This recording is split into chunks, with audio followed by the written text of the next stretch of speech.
সুপ্রিয় শিক্ষার্থীরা, সবাই কেমন আছো? আশা করছি সবাই ভালো আছো। আমিও ভালো আছি। আজ কি সকালে যেহেতু ক্লাসে চলে এসেছি, অবশ্যই ক্লাসগুলো মন দিয়ে দেখবে। তোমাদের সবাইকে হচ্ছে কি ধন্যবাদ জানাচ্ছি, সবাই ক্লাসগুলো রেগুলার দেখছো এবং যারা মেসেঞ্জারে ক্লাসগুলো দেখে হোমওয়ার্ক দিচ্ছ তাদেরকে আরো বেশি অনেক ধন্যবাদ এবং শুভকামনা। প্রথম শ্রেণী থেকে আমি চিন্তা ম্যাডাম, সৃষ্টি সেন্ট্রাল স্কুল সিরাজগঞ্জ শাখা অনলাইন ক্লাসে আজকে তোমাদের সবাইকে স্বাগত জানাচ্ছি। আজ তোমাদের সাথে আমি পরিবেশ পরিচিতি বিষয়ে ক্লাস নেব। হ্যাঁ, পরিবেশ পরিচিতি মানে কি আমাদের চারপাশে যে জিনিসগুলো আছে সেই জিনিসগুলো সম্বন্ধে পরিচিতিকেই পরিবেশ পরিচিতি বলে। দেখো, তোমাদের যে আমি শর্ট সাজেশন দিয়েছি সেখানে যে প্রশ্নটি আছে কি আছে বলো তো, যে বাসগৃহ কাকে বলে? বাসগৃহ কাকে বলে? বাসগৃহ কি বলতো? আমরা যেখানে বাস করি, বাস মানে থাকা, গৃহ মানে ঘর, বাসগৃহ মানে থাকার ঘর বা থাকার জায়গা। বাসগৃহ কাকে বলে? শিক্ষার্থীরা আমার সাথে সাথে একটু পড়বে, তোমরা পড়লে পরে তোমার পড়াগুলো হয়ে যাবে।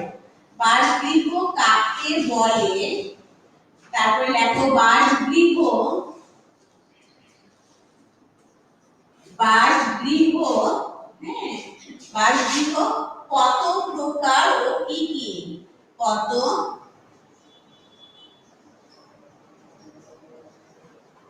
প্রকার ও কি কি? বাসগৃহ কাকে বলে? বাসগৃহ কত প্রকার ও কি কি? তাহলে দেখো, আমরা এখান থেকে যদি উত্তরটা লিখতে শুরু করি, বাসগৃহ কাকে বলে? আমরা যে বাড়িতে বাস করি তাকে বাসগৃহ বলে।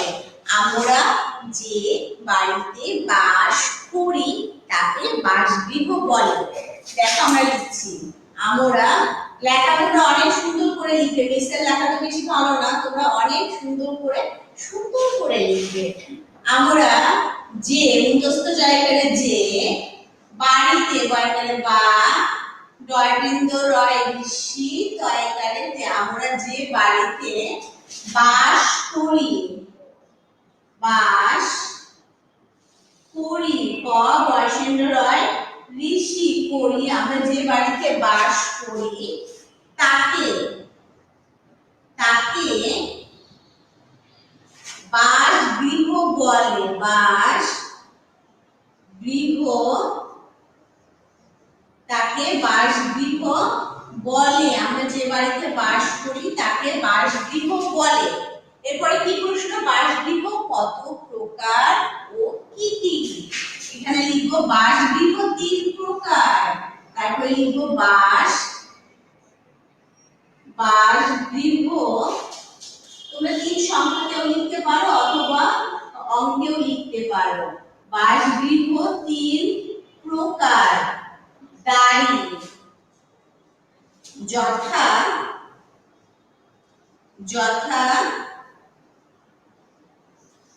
পাকা বাড়ি,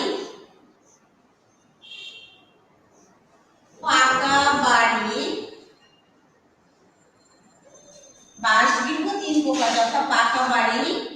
2 হচ্ছে কাঁচা বাড়ি, কয় চন্দ্রবৃত্ত আকার, চয় আকারে 4, কাঁচা বাড়ি। তারপরে কি লিখবো? 3 নম্বরে আছে আধা পাকা বাড়ি। 3 নম্বর হচ্ছে আধা পাকা বাড়ি, এখানে ও।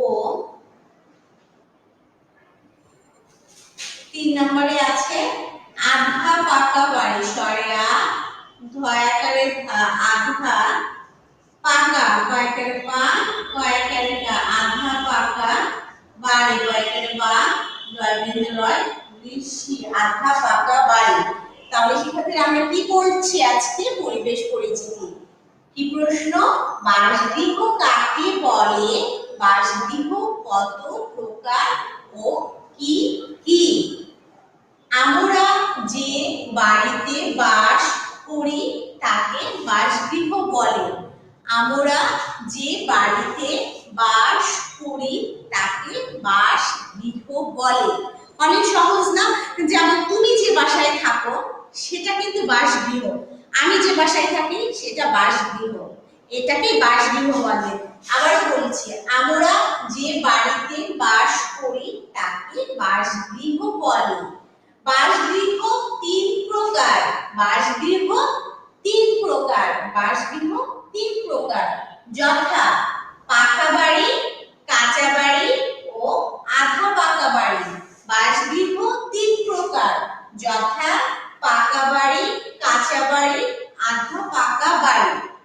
আচ্ছা, তোমরা বলতেই পারো যে পাকা বাড়ি কোনটা? আচ্ছা, যার যেসব বাসা ইট, বালু, রড, সিমেন্ট দিয়ে তৈরি সেগুলোকে পাকা বাড়ি বলে। যেমন তোমাদের বিদ্যালয় কিন্তু পাকা বাড়ির বিদ্যালয়। আবার দেখো কাঁচা বাড়ি, কাঁচা বাড়িতে যেসব বাড়ি বাঁশ, বেত, কাঠ, ছড়, টিন এগুলো দিয়ে তৈরি সেগুলোকে কাঁচা বাড়ি বলবো। আধা পাকা বাড়ি, আধা পাকা মানে কি? অর্ধেক পাকা অর্ধেক কাঁচা।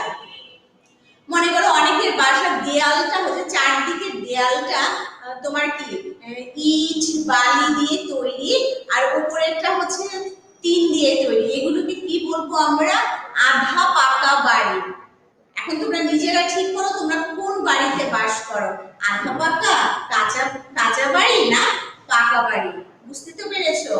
আবারও করে দিচ্ছি, আমরা যে বাড়িতে বাস করি তাকে বাসগৃহ বলে। আমরা যে বাড়িতে বাস করি তাকে বাসগৃহ বলে।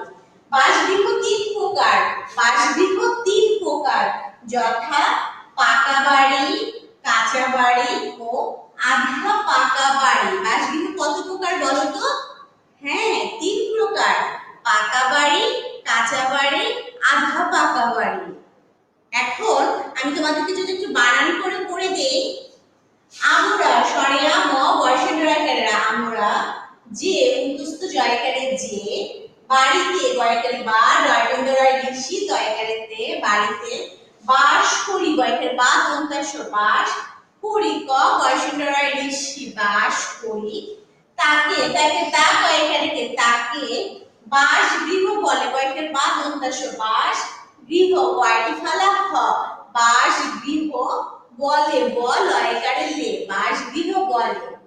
বাসগৃহ তিন প্রকার, বয়কার বা দন্তাস বাস গৃহ, এখানে বয় রিফালা, দেখো বয় রিফালা কিভাবে দিয়েছি, ব লিখে এখানে রিফালা দিয়েছি।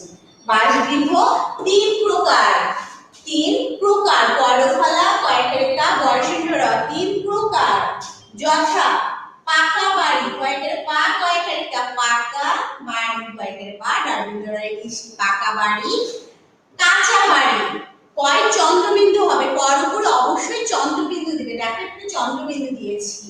কাঁচা বাড়ি, কয়কারে বা ডারবিন্দরায় ইসি ও আধা পাকা বাড়ি। আধা বানান কি? সরা কয়কারে ধা, আধা পাকা, কয়কারে পা কয়কারে কা আধা পাকা বাড়ি, কয়কারে বা ডারবিন্দু র ঋষিকার। মানে সহজ তো? আরেকবার করে দিতে পারবো, দেখো আমার সাথে সাথে তোমরা একটু বলো, বাসগৃহ কাকে বলে, বাসগৃহ কত প্রকার ও কি কি? আমরা যে বাড়িতে বাস করি তাকে বাসগৃহ বলে। বাসগৃহ তিন প্রকার, যথা পাকা বাড়ি, কাঁচা বাড়ি এবং আধা পাকা বাড়ি। তাহলে ক্লাস কি আজকে বাসগৃহ ক্লাসে কি শিখলাম, বাসগৃহ কাকে বলে, কত প্রকার কি কি। এখন তোমার কাজ ক্লাসটা সুন্দর করে দেখবে এবং কি এটা পরীক্ষার জন্য প্রিপারেশন নিবে, ভালো মতো দেখবে, বানান করবে, তারপরে লিখবে এবং অবশ্যই লিখে আমাকে হোমওয়ার্কটা মেসেঞ্জারে দিয়ে দিবে। আমার সবগুলো ক্লাস কিন্তু তোমাদের মেসেঞ্জারে